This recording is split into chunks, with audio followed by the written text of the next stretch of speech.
ਮੈਨੂੰ ਸਪਾਈਨ ਦੀ ਪ੍ਰੋਬਲਮ ਸੀਗੀ। ਉਸ ਤੋਂ ਪਹਿਲਾਂ ਮੈਂ ਤੁਰਿਆ ਫਿਰਿਆ ਬਿਲਕੁਲ ਨਹੀਂ ਜਾਂਦਾ ਸੀ। ਜੇ 5 ਮਿੰਟ ਖੜ੍ਹੀ ਸੀ ਮੈਨੂੰ ਬਹੁਤ ਤਕਲੀਫ ਹੁੰਦੀ ਸੀਗੀ। ਜੋ ਦੀ ਮੈਂ ਸਰਜਰੀ ਕਰਾਈ ਉਸ ਤੋਂ ਬਾਅਦ ਮੈਂ ਸੈੱਟ ਹੈ। ਮੈਂ ਬਿਲਕੁਲ ਤੁਰ ਫਿਰ ਸਕਦੀ ਹਾਂ, ਕੋਈ ਪ੍ਰੋਬਲਮ ਨਹੀਂ ਹੈਗੀ ਇਸ ਤੋਂ ਬਾਅਦ ਮੈਨੂੰ। ਤਕਲੀਫ ਕਿਵੇਂ ਦੀ ਆ ਹੁਣ, ਕੋਈ ਦਰਦ ਵਗੈਰਾ? ਹੁਣ ਨਹੀਂ ਦਰਦ ਦੀ ਕੁਛ ਨਹੀਂ ਹੈਗੀ, ਹੁਣ ਤੁਰਨ 'ਚ ਮੈਂ ਠੀਕ ਹੈ ਸਾਰਾ ਕੁਛ।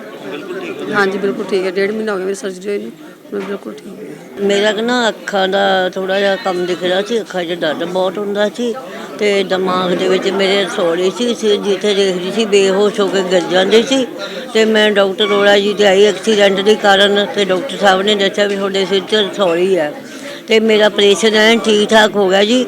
ਮੈਂ ਬਿਲਕੁਲ ਤੰਦਰੁਸਤ ਹਾਂ, ਕੋਈ ਮੈਨੂੰ ਬਿਮਾਰੀ ਨਹੀਂ। ਡਾਕਟਰ ਸਾਹਿਬ ਦਾ ਬਹੁਤ ਬਹੁਤ ਧੰਨਵਾਦ ਜਿਨ੍ਹਾਂ ਨੇ ਮੈਨੂੰ ਮੁੜ ਕੇ ਲੰਬੀ ਜ਼ਿੰਦਗੀ ਦਿੱਤੀ ਆ। ਹੁਣ ਕੋਈ ਤਕਲੀਫ ਨਹੀਂ ਬੇਟਾ, ਕੋਈ ਤਕਲੀਫ ਨਹੀਂ, ਐਨ ਠੀਕ ਆ। एकदम ठीक? हाँ जी।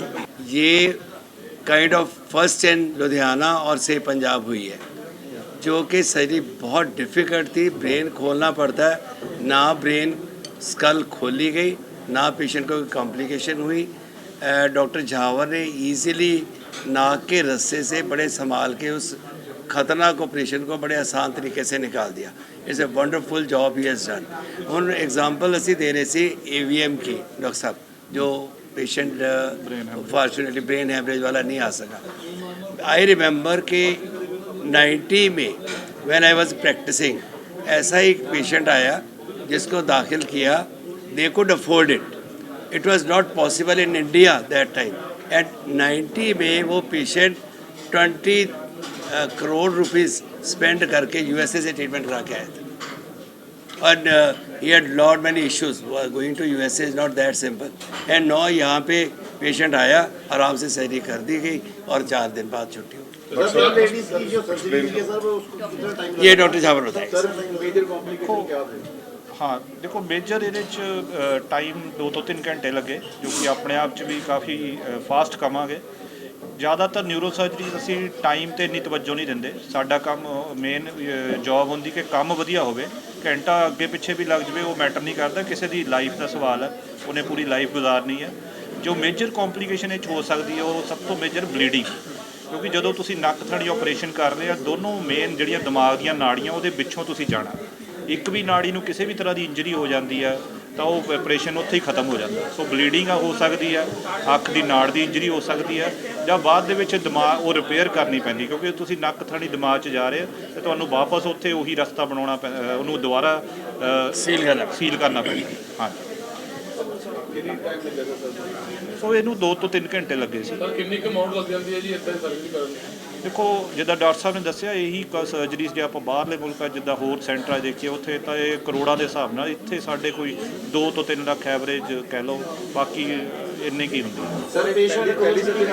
ਇਹ ਆਪਣੇ ਆਪ 'ਚ ਪਹਿਲੀ ਸਰਜਰੀ ਹੋਈ ਆ। ਇਸ ਤੋਂ ਇਲਾਵਾ ਪਿਚੂਟਰੀ ਟਿਊਮਰ, ਸਿੰਪਲ ਟਿਊਮਰ ਵਗੈਰਾ ਜਿਹੜੇ ਨੱਕ ਦੇ ਹੁੰਦੇ ਆ ਉਹ ਤਾਂ ਆਮ ਹੁੰਦੇ ਸੀਗੇ, ਪਰ ਦਿਮਾਗ ਦੇ ਅੰਦਰੋਂ ਟਿਊਮਰ ਕੱਢਣਾ, ਉਹ ਵੀ ਦਿਮਾਗ ਨੂੰ ਟੱਚ ਕੀਤੇ ਬਿਨਾਂ, ਇਹ ਪਹਿਲੀ ਵਾਰ ਹੋਇਆ।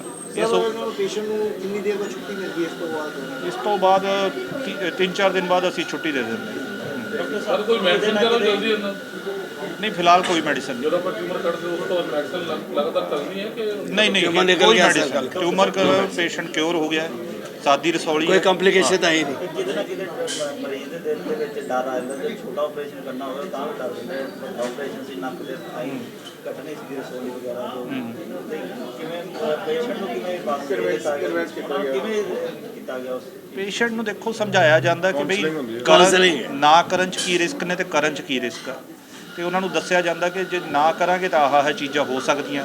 ਫਿਰ ਉਹਨੂੰ ਆਪਣੇ ਇੱਕ ਕਹਿ ਲਓ ਕਿ ਸਾਡੀ ਟੀਮ 'ਤੇ ਕੌਨਫੀਡੈਂਸ ਵੀ ਹੁੰਦਾ, ਜਦੋਂ ਦੇਖਦਾ ਕਿ ਉਹ ਇੱਥੇ ਨਿਊਰੋ ਦੇ ਸਾਰੇ ਪੇਸ਼ੈਂਟ ਆਲੇ ਦੁਆਲੇ ਠੀਕ ਹੋ ਕੇ ਜਾ ਰਹੇ ਆ ਤਾਂ ਉਹਦਾ ਕੌਨਫੀਡੈਂਸ ਬਹੁਤ ਬਣ ਜਾਂਦਾ।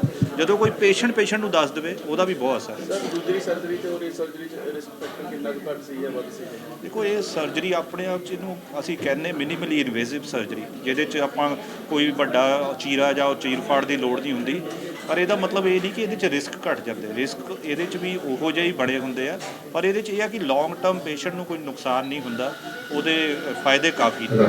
ਰਿਸਕ ਸੇਮ ਬਲੀਡਿੰਗ ਵਾਲਾ ਜਿੱਦਾਂ ਮੈਂ ਦੱਸਿਆ ਉਹ ਬਣਿਆ ਹੁੰਦਾ, ਪਰ ਐਸ ਸੱਚ ਕੋਈ ਇੱਦਾਂ ਦੀ ਵਿਦ ਲੇਟੈਸਟ ਟੈਕਨੋਲੋਜੀ ਜੋ ਵੀ ਸਾਡੇ ਇਕੁਇਪਮੈਂਟ ਇੰਨਾ ਹਾਈ ਐਂਡ ਆ, ਉਹਦੇ ਨਾਲ ਇਹ ਚੀਜ਼ਾਂ ਦਾ ਬਹੁਤ ਘੱਟ ਰਿਸਕ ਹੋ ਜਾਂਦਾ। ਸਾਹਿਬ ਫੇਥ ਆਫ ਪੇਸ਼ੈਂਟ ਹੈ ਜਿਹੜਾ ਕਿ ਮੈਟਰ ਕਰਦਾ। ਹਾਂਜੀ, ਅਸੀਂ ਪਬਲਿਕ ਨੂੰ ਇਹੀ ਕਹਿਣਾ ਚਾਹੁੰਦੇ ਹਾਂ ਵੀ ਬਹੁਤ ਅਵੇਅਰ ਹੋਣਾ ਜ਼ਰੂਰੀ ਹੈ ਕਿ ਅਲੱਗ-ਅਲੱਗ ਬਿਮਾਰੀਆਂ ਦੇ ਜਿਹੜੇ ਨਵੇਂ-ਨਵੇਂ ਇਲਾਜ ਆ ਰਹੇ ਨੇ, ਨਵੀਆਂ-ਨਵੀਆਂ ਟੈਕਨੀਕ ਸਾਰੀਆਂ ਨੇ। ਅਸੀਂ ਪ੍ਰੈਸ ਕਾਨਫਰੰਸ ਦੇ ਰਾਹੀਂ ਇਹੀ ਲੋਕਾਂ ਨੂੰ ਦੱਸਣਾ ਚਾਹੁੰਦੇ ਹਾਂ ਕਿ ਅਰੋੜਾ ਨਿਊਰੋ ਸੈਂਟਰ ਹੁਣ ਲੁਧਿਆਣਾ ਦੇ ਵਿੱਚ ਸਭ ਤੋਂ ਲੇਟੈਸਟ ਜਿਹੜੀਆਂ ਸਰਜਰੀਜ਼ ਹੁੰਦੀਆਂ ਬ੍ਰੇਨ ਦੀਆਂ ਉਹ ਵੀ ਇੱਥੇ ਡਾਕਟਰ ਝਾਵਰ ਸਾਡੇ ਜਿਹੜੇ ਬਹੁਤ ਸੀਨੀਅਰ ਨਿਊਰੋ ਸਰਜਨ ਨੇ, ਪਹਿਲਾਂ ਪ੍ਰੋਫੈਸਰ ਸੀਗੇ CMC ਲੁਧਿਆਣਾ ਦੇ ਵਿੱਚ। ਕਹਿਣ ਦਾ ਮਤਲਬ ਵੀ ਅਸੀਂ ਪੂਰੇ ਇਕਵਿਪਡ ਹਾਂ ਔਰ ਪਬਲਿਕ ਨੂੰ ਵੀ ਅਵੇਅਰ ਹੋਣਾ ਚਾਹੀਦਾ ਵੀ ਕਿਹੜੀ ਸਰਜਰੀ ਕਿਹੜੀ ਨਵੀਂ ਟੈਕਨੀਕ ਨਾਲ ਕਿੱਥੇ ਹੋੋ ਸਕਦੀ ਹੈ। ਔਰ ਅਸੀਂ ਲੋਕਾਂ ਨੂੰ ਇੱਥੋਂ ਇਹ ਵੀ ਮੈਸੇਜ ਦੇਣਾ ਚਾਹੁੰਦੇ ਹਾਂ ਕਿ ਆਪਣੀ ਸਿਹਤ ਦਾ ਖਿਆਲ ਰੱਖੋ। ਛੋਟੇ ਤੋਂ ਛੋਟੇ ਜਿਹੜੇ ਤੁਹਾਡੇ ਹੈਗੇ ਨੇ, ਭਾਵੇਂ ਕੋਈ ਸੁੰਨਪਨ ਆ ਰਿਹਾ, ਕੋਈ ਭਾਵੇਂ ਹੈਡੇਕ ਹੈ, ਨਿਗਾਹ ਘਟ ਰਹੀ ਹੈ, ਭੁੱਖ ਘਟ ਰਹੀ ਹੈ, ਜ਼ੁਬਾਨ 'ਚ ਕੋਈ ਬੋਲਣ 'ਚ ਦਿੱਕਤ ਆ ਰਹੀ ਹੈ, छोटे तो छोटे साइन भी इग्नोर नहीं करना चाहिए।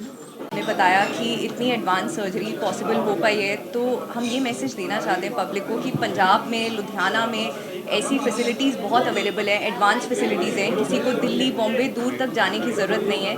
कोई भी प्रॉब्लम है वो आएँ दिखाएँ, उसका जो बेस्ट इलाज है वो हम करेंगे और उन्हें रिलीफ डेफिनेटली मिलेगा। और इस प्रेस कॉन्फ्रेंस का यही मकसद है कि लोगों को पता चले कि Ludhiana is one of the leading cities when it comes to medical facilities in the country. और हमारे हॉस्पिटल में जितनी एडवांस इंफ्रास्ट्रक्चर है, MRI scan, CT scan, neuro surgery equipments और जनरल मेडिसिन, डायबिटोलॉजी, वो सब लाभ उठाएँ, आएँ, अब दिखाएँ। और हमें उम्मीद है कि हम कंट्रीब्यूट कर पाएंगे कि सोसाइटी में जितने लोगों की सेवा हो सके वो हो।